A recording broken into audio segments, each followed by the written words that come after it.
everybody, my name is Python and welcome back to the Let's Play. If you didn't catch the last episode, this is a huge spoiler as to what we did. It's a hostile mob drop trap farm, and as you can see, it's actually reasonably efficient. Like, I'm honestly surprised. Now, the first thing we're going to do with this is improve the kill chamber. Only it was suggested that actually we don't need the kill chamber be sunken into the floor. Instead, if we wanted to have a passive mode to this, where we're just having mobs just die and generating drops for us without us having to do anything, campfires, or more to the point, soul campfires, might be the way to go. In order to make soul campfires, we're going to need ourselves some soul soil, and that means heading into the Nether. Now, luckily, our Nether spawn is in a soul sand valley, so it won't take us very long at all to grab ourselves the soul soil we need. However, one slightly more pressing thing we've got to deal with is our food situation. I have run out of mushroom stews, and we need to figure out a new food source. I'm thinking what we might want to consider is maybe temporarily replacing all of these crops here with potatoes only. I've always considered potatoes to be the best of the crops because you get multiple of them per harvest and you can cook them. Now, I know, in the last episode, we managed to grab for ourselves a Fortune 3 pickaxe. And for any of you guys who don't know, Fortune does affect the drop rate of potato and carrot plants, among other things in farming as well. So, yeah, we could have gotten ourselves quite a lot more potatoes had we gone at this with a fortune pick. But here's the thing. It's only an iron pick, and it doesn't have unbreaking, so I don't want to waste the durability of that pickaxe on anything other than high-end ores. In other words, diamonds and emeralds and such like that, you know? So there we are. Potatoes be cooking. So while we wait for the potatoes to cook, it gives me an opportunity to say a massive thank you for all of your lovely support throughout this series so far. We're on the 10th episode on our world here now, my friends, and I feel like we are going very, very strong. And it's made even stronger by all of your lovely support you've been showing this series. So seriously, my friends, thank you very much. I do appreciate it. Actually, do you know what? To maximize our productivity, we have 35 levels on our person. How about we spend them? On a bow, we can get power 4. On a new fishing rod, we can get luck of the sea 2. On a book, we can get protection 3, which could be applied to this to upgrade it to protection 4. Then on a tool, we get unbreaking. On a sword, we get knockback. I think we're going to go for protection 3. Unbreaking 3 is always a gamble, isn't it? If you only get unbreaking 3, then it's basically the default tool, except it lasts longer. Oh, go on then. Let's do it. Oh, it is just by itself. Oh, yeah. Now, they are some healthy-looking cooked potatoes, eh? Right. Let's go to sleep, and let's head into the Nether. Now, I should mention there are other things I want to get done in today's episode. Oh, if you think I'm going to let you jump scare me when I come back into the overworld, you got another thing coming.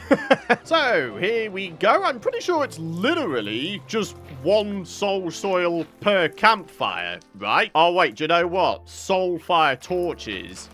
Yeah, pretty sure they're needed in the recipe, so maybe we'll just grab ourselves a whole bunch here. Now, I should mention there's plenty of other things I want to get done in today's episode. Aside from just improving the mob farm we made in the last episode, I want to head back into the Nether and try to find myself a Nether fortress. And then the ultimate goal with that is to finally cure this eventual fisherman villager. And then maybe for an episode end goal, we could try and max his level as well. So yeah, intensity-wise, this might just wind up being a bit of a roller coaster episode. So buckle yourselves in, drop a like if you're excited for the episode. And without further ado, let's start with the mob farm improvements. Soul torches, then soul campfires. Then we're popping into the mansion here so we can grab ourselves the materials needed for 3 flint and steels. Now we need some cobblestone so we can make ourselves some dispensers, rather like this. And now for the dangerous part. We need to try and add the soul fire campfires